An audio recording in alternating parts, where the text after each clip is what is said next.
Yes, guys, welcome back to another video. Welcome to more GBFC. Liverpool have won away at Leicester. Trent Alexander-Arnold coming off the bench. 71st minute, he gets substituted on for Conor Bradley. And the man that Liverpool fans have scrutinised, maybe rightly so, maybe not. It's a debate that we had a few weeks ago on the channel.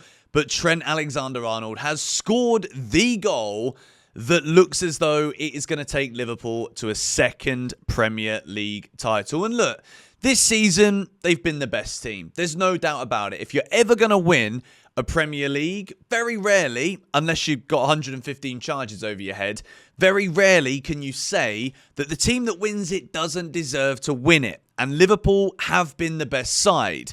And look, they were absolutely dominant here at Leicester. And if it wasn't for Hermansen, Leicester probably would have been long gone in this game. But look, Leicester are down, relegation, they're back in the Championship. But for Liverpool, it is now so close. And also later on in this video, we're going to talk about Arsenal.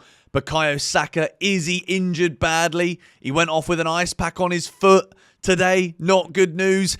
And Wolverhampton Wanderers, we made a video about them earlier this week. Wolves fans, you've done the double over Manchester United. A 1-0 win for Wolves. But let's start with Liverpool. That's the game that's just finished. And this is their starting 11. To be fair, when it comes to Liverpool ending this season, I think it's just been about just getting the points, really. Getting it over the line.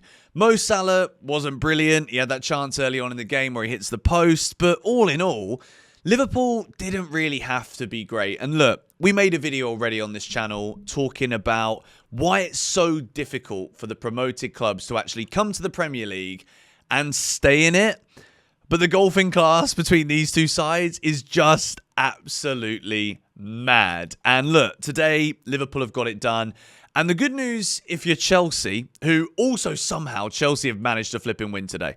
But if you're Chelsea, Liverpool should be champions now by the time they come to Stamford Bridge. So even that, I'm happy with it. But Liverpool deserve it. They've got the quality. They've got players all over the field that can hurt you. And I think it's so fitting that this game today that gets them closer and closer and closer to winning the Premier League, the goal is scored by Trent Alexander-Arnold. Because look, I think a lot of what Liverpool fans are saying about Trent and wanting to go to Real Madrid and whatever, on a free, I understand and empathise with the frustration. There's nothing worse than seeing a player that is a homegrown player that we know the story. He could have gone on to being like one of the most capped Liverpool players of all time, blah, blah, blah. There's so many narratives there. I think this moment today will be one that Liverpool fans can cherish. They didn't get to celebrate winning the Premier League last time. And look, I'm a Chelsea fan, so seeing Liverpool win the league, I don't like it, but I've got a lot of very close friends of mine who are Liverpool fans. And I'm happy that they get to experience it because last time they won it, it was COVID, kind of ruined the whole celebration, ruined the whole party. This Liverpool squad, they absolutely do deserve it. Conor Bradley didn't have a bad game, but look at this. Trent, within 5 minutes of coming on, he scores his first ever goal with his left foot, if you didn't know. But there's lots of other matches today. Should we go into them? So obviously when it came to the 2 o'clock UK kickoffs, I was very busy witnessing Chelsea put in a stinker of a performance away at Fulham, but we come away with a 2-0 win with a 93rd minute winner from Pedro Neto. We'll see what that does to the Premier League table with the Champions League race in mind in a moment. Let's talk now about one of the most one-sided games of football you might ever see in the Premier League. Ipswich 0, Arsenal 4. 2 goals for Trossard, 1 for Ethan Nwaneri, and Gabriel Martinelli, a man that I thought was so key and pivotal for Mikel Arteta's Arsenal in that win at the Bernabeu in the week. On the score sheet again, this is absolute dominance. You can see here the red card. I'd say it changed the game, but it didn't really because Arsenal already 2-0 up, dominating absolutely everywhere. 9.4 rating from Martin Odegaard. If we take a little look at his numbers, he was everywhere, dominant in the final third for Arsenal. 115 touches, 89% accuracy, 9 out of 9 long balls, winning half of his ground duels as well. It was a massive performance, but, there is a big but here. And there is question marks potentially over Bukayo Saka. And there's images of him. He goes off in the 57th minute, replaced by Nwaneri. But there are images of Saka with an ice pack on his foot And when you've got a Champions League doubleheader semi-final against PSG, there's a chance, and a very good chance at that Arsenal can win their first ever European trophy, and it's the big is. It's the big one. And you're playing this guy, Bukayo Saka, a talisman who's been out injured a lot this season, and you're playing him in a game that he doesn't need to play in. Ethan Nwaneri, he comes off the bench and he scores. I mean, there was no need when you look at this absolute dominance, 75% Arsenal possession, over nearly 3xG. You know, like, this is pure dominance. 12 corners, 743 passes. It's mental that he's even playing, to be honest. But I know that hindsight's a wonderful thing. And we also have to appreciate Mikel Arteta will want the players playing together as much as he can, build momentum, keep winning games, and, you know, respect the Premier League, because still, you got lots of teams here battling for the Champions League. Everyone's going to be breathing down each other's necks. And if Arsenal are too focused on PSG, all of a sudden, they might find themselves in a scrap. Do you know what I mean? So I get that Saka's obviously playing and he's still coming back and he's still getting ready. But the fact that he has gone off injured, I mean, we're going to have to wait and see. Maybe it isn't as serious and it was precautionary. If you're an Arsenal fan right now, I can imagine you have got your heart in your mouth a little bit. But let's talk now about two teams we've spoken about quite a lot this week on the channel. Manchester United and Wolves. It is finished. Man United 0, Wolves 1. And I'll be very honest with you, I could have seen this coming from a mile away. If you watch my Wolves video earlier this week, it was a tribute, really, to what has been a remarkable comeback. And again, in this one today, Andre in the midfield, a player that I didn't really speak about too much in that video. Look at this. He's absolutely everywhere. 95% accurate passes, 2 out of 2 long balls, 8 out of 11 ground duels won. And we're talking here about a Man United midfield that was pretty makeshift, really.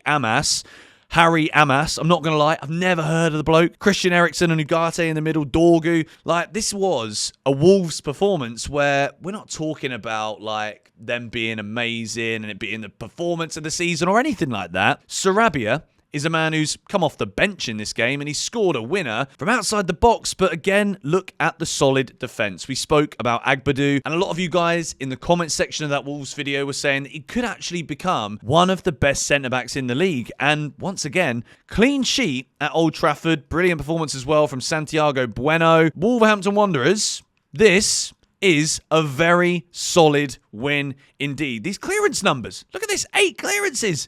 1 block shot, 1 interception, 5 tackles. This is a solid team. This is a team that is set up and organised. And we compare the two, 3-4-2-1, 3-4-2-1. Yes, Wolves, you can see the momentum chart here, didn't really have much of the game, but they're just organised. And if you can take your chances, that is what is going to be the difference. And right now, Wolves and Manchester United are on 38 points. Man United, with 5 league games to go, have only got 38 points. This is absolutely mental. I want to speak about Man United a little bit here because at this point in time, this man, Ruben Amorim, he could get them into the Champions League. If they beat Bilbao, then I absolutely back Man United to beat Spurs or Bodo Glimt in the final. There is a world here where this completely dreadful, and I'm recording this segment of the video before the end of the Leicester and Liverpool game, but there is a world here where Wolves, Man United and Tottenham could finish 16th and 17th. Like, if Spurs don't beat Forest, they're only 1 point above 17th. And all of these teams are so lucky that Ipswich, Leicester and Southampton have just been rubbish. Manchester United, everything hangs on this Europa League because this is the worst Man United season I can ever remember in my lifetime. 38 points from 33 games is absolutely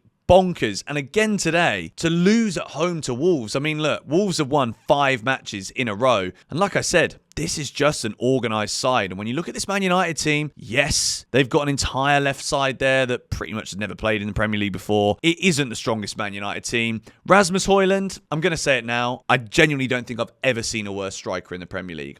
I mean that. Even Strand Larsen, who doesn't have the best game today, 6.1. He comes off after 74 minutes, only 22 touches of the ball. I would rather Strand Larsen in my team over Rasmus Højlund every single day of the week. Man United, at this point, you might actually need to flip and break the rules and take the fine or the point deduction because you need to buy a whole new team, because this is not good enough. Resting players for the flipping Europa League semis against flipping Athletic Bilbao or not is rubbish.